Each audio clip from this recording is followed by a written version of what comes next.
Aqui é o Nilson Alves e este é o seu canal Nilson Suzuki, tá iniciando para vocês mais um vídeo, isso mesmo, hoje, sexta-feira, chegou a sexta-feira, o dia mais esperado da semana. Bom, o assunto que eu vou falar hoje, eu acho que eu vou fazer aqui o compilado de assuntos, vou falar dois assuntos, tipo vídeos 2 em 1, né? Porque tá agora, os assuntos estão ficando quentes e tem assuntos até de extrema importância, inclusive até irei falar de um comentário que eu acabei de receber no vídeo de ontem, tá? Que eu falei sobre o ensino médio, a reforma do ensino médio, que é um assunto também que eu abordarei também no vídeo de hoje. Mas o assunto tem a ver também com questão política, com crise política.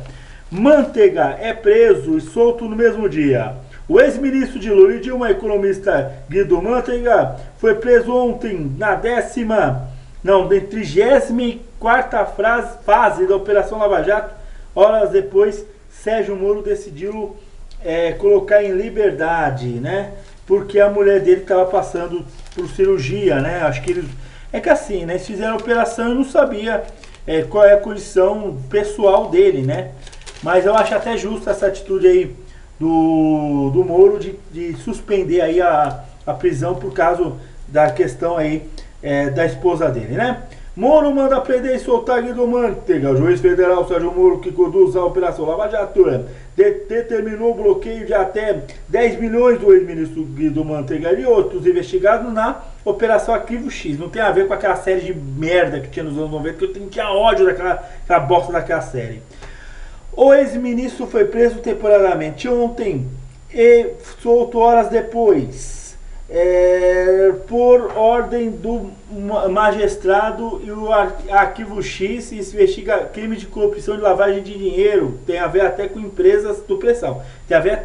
Tem a ver essa operação, essa fase da operação tem a ver com o Eike Batista, tá? Arquivo X, porque eu não gosto. Arquivo X é uma série que tinha nos anos 90, chato pra cacete. Imagina uma coisa chata, que você olhava pra tela e dava vontade de você pensar no viajar na maionese. Era o Arquivo X. Era assim que acontecia nos anos 90. Às vezes você assistia um programa de televisão porque você era meio que obrigado, porque você não tinha outra opção, né? O Arquivo X era um lixo. Eu sei que tem muitos fãs aí do Arquivo X, mas aquela bosta lá, pra assistir aquilo não dá não, cara. Não dá. Por isso que através do Arquivo X que eu peguei um antigosto pro cinema, por séries. Por isso que eu, na minha adolescência, eu preferia mais música e rádio do que ver filme. Mas tudo bem, isso não é o caso. Aqui estamos falando de Lava Jato, não é de música e não é de séries de televisão. No documento, Sérgio Moro revogou a prisão de Manteiga sem prejuízo das demais medidas e avaliação divididas futuras, né? Ele é suspeito, né? Há 4 anos atrás, enquanto era ministro da Fazenda, ele era ministro-presidente do Conselho Administrativo da Petrobras. E ele tinha emprestado, é suspeito de ter pedido 5 milhões ao empresário Eike Batista, que naquela época ele estava na crista da onda. Imagina quando alguém estava na crista da onda. Ele estava na crista da onda, o Eike Batista na época. Comprando tudo, até montando time de vôlei, até entrando lá na concessão do Maracanã. Ou seja, ele estava na crista da onda, né? Depois ele caiu a partir de 2013 e 2014, justamente junto com o governo Dilma, né? Ele caiu junto também. Olha a coincidência, ele caiu quando o governo da Dilma começou a cair. Aí houve um sequestro de ativos que foram pedidos pelo Ministério Público Federal para Moro. Viável o decreto de bloqueio de todos os ativos financeiros do investigado em relação às quais a prova de recebimento de propina não importa as tais valores nas contas bancárias que foram misturados em valor de procedência ilícita. Ou seja, ele pode ter ajudado, né, a empresa do Eike Batista, que depois a OSX, Construção Naval, que depois ele foi naufragar, né? Isso mostra o seguinte, cara. Não adianta você fazer falcatrua. Assim, a gente tem que tomar cuidado quando as pessoas estão na crista da onda. O que é? Quando você está no alto, tá, não é? Fodão, como o Eike Batista estava há uns 4, 5 anos atrás. Fodão, tipo, eu sou foda, eu sou do caralho, eu posso comprar toda. Tá aí, né? Ele estava se metendo em esquema ilícito da Petrobras, da questão do pré-sal. né? E o Guido Mantega supostamente aí pode ter feito parte disso, mas é mais um dos capítulos aí da Lava Jato, que na minha opinião a Lava Jato não tá nem no fim. Se não travarem a Lava Jato vai, na minha opinião, ela vai chegando, vai passando de 100 fases, ou até mais, porque muita bosta vai ser, muita bosta vai ser revelada, muita sujeira vai ser revelada, muita coisa podre ainda tá por vir na Petrobras, né? E eu vou falar uma coisa, vai chegar isso aí nos estágios da Copa. Até hoje, até agora não chegou nos estágios da Copa do Mundo, mas vai chegar nas obras da Copa, e não digo mais que se isso vai entrar também nas obras dos Jogos do Rio 2016 também, né? Mas isso a gente vai ver daqui para frente. Vamos aguardar os próximos capítulos da Lava Jato, que é a história do Brasil. A Lava Jato já é uma história do Brasil, é igual a época lá do café com leite, da Era Vargas, da escravidão. Esse episódio do Lava Jato é um episódio também que faz parte da história do Brasil, que tem que estar no livro de história do Brasil daqui a alguns anos. Bom, o segundo assunto que eu vou falar hoje tem a ver um pouquinho com um assunto que eu falei ontem, né, aqui no canal, que é o ensino médio, né? O governo ontem mostrou ontem, como que diz? O governo, na verdade, divulgou essa nova proposta de alterações no ensino médio, ou seja, muita coisa vai mudar no ensino médio. Isso vai fazer o quê? Uma das mudanças é que o aluno pode chegar no segundo ano, ele pode trancar a matrícula e estudar quando ele tiver vontade. Não sugiro que vocês façam isso. Outra ideia também é que as disciplinas, pelo menos no primeiro e segundo ano, seriam obrigatórias. Então você vai aprender português, matemática, ciências, sociologia e outras coisas a mais. A partir do ano, né, do terceiro ano, o aluno irá optar por qual disciplina você vai aprender, para que você possa focar naquilo que você quer estudar. Eu vou dizer uma coisa para vocês. Eu não descarto a possibilidade, quando essa lei for aprovada, de vários alunos optarem por matérias que não seja matemática. Eu não descarto a possibilidade das pessoas preferir aprofundar no português, aprofundar numa geografia, aprofundar numa ciências, né? Química, física, biologia, do que as pessoas na matemática. Vai correr um sério risco de a gente diminuir a possibilidade de alunos fazerem cursos que têm ligação com matemática. Engenharia, muitas delas podem ter vazão de alunos, porque a maioria não gosta de matemática, a maioria não gosta. Eu vou falar uma coisa, tem dificuldade, não é que não gosta da matemática, é que tem alunos que têm dificuldade na matemática, eu sou um deles, tá? Eu tive dificuldade na matemática, eu teria dificuldade na matemática. Em compensação, meu pai é mestre na matemática, ele sabe fazer conta, ele, tipo assim, 314.890 mais 14.360, ele faz a conta certinha, tudo certinho, na cabeça, sem calculadora, sem nada. Eu já sou diferente, matemática precisa de calculadora, e às vezes eu tomo um vareio aqui das próprias contas, da própria calculadora, né? Isso mostra o quê? Que às vezes a matemática é importante, mas a matemática, você não tem áreas que você não vai usar muito. Por exemplo, direito, você vai usar matemática, só que você não vai usar muito. Comunicações, né? Na minha opinião, as comunicações, na minha opinião, você não vai usar muita matemática.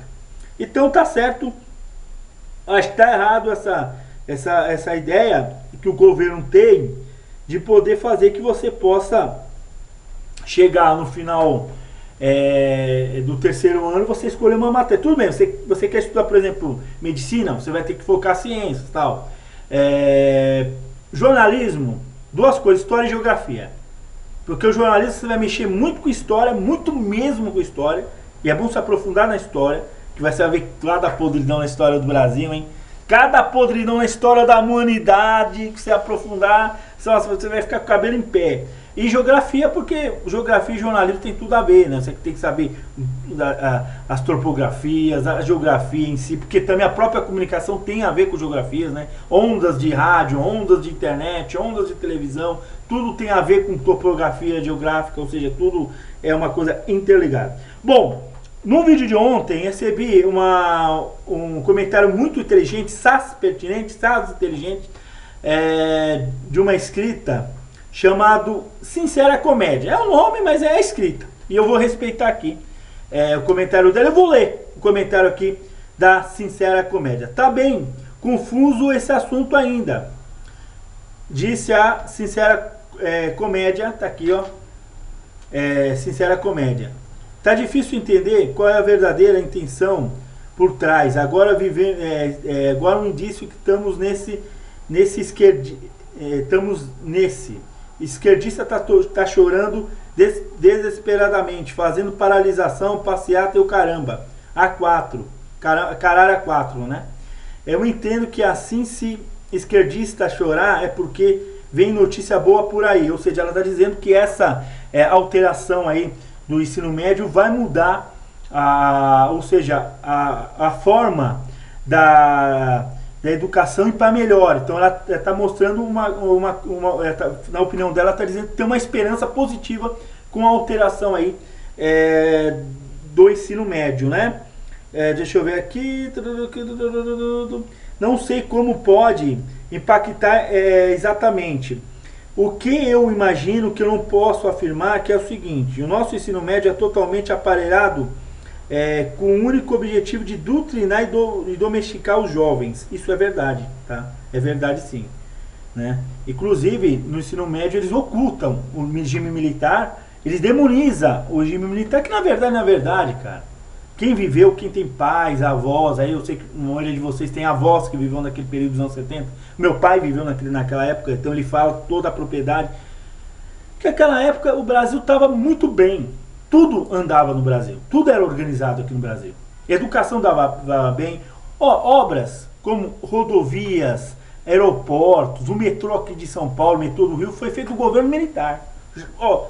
Para poder quebrar essa ideia, ou seja, eliminar esse negócio que esses livros aí que o MEC coloca nas escolas, eles ocultam coisas boas, né? Não vamos demonizar o militar. Se eles fizeram mal, sim, mas o governo atual fez coisas piores também, se você for perceber, né? Só que é escondido. O militar a gente começou a saber depois, mas isso não é um caso. Peraí. Posso afirmar que totalmente essas matérias que se tornam optativas são matérias que os professores esquerdistas têm muita liberdade para doutrinar e ficar exaltando o marxismo, de certo ponto que ela falou aqui. O marxismo cultural, né, tem a ver com isso. Faz com que o aluno realmente não se assusta mais, ou seja, o impacto da doutrinação fica muito menor, por isso que estão chorando para dedéu. Mas vemos ver a opinião dos sábios a respeito disso, ainda não vi falarem nada. Ou seja, está falando das pessoas aí, dos especialistas em educação, muitos professores aí nas redes sociais aí, no Facebook, no YouTube, que são socialistas, que ainda não falaram nada. Mas eu vou esperar a opinião do professor Mário, né? Ele é um professor, ele é filósofo, ele é realmente conservador, né? Ele é contra toda... Ele sempre está falando sobre essa doutrinação.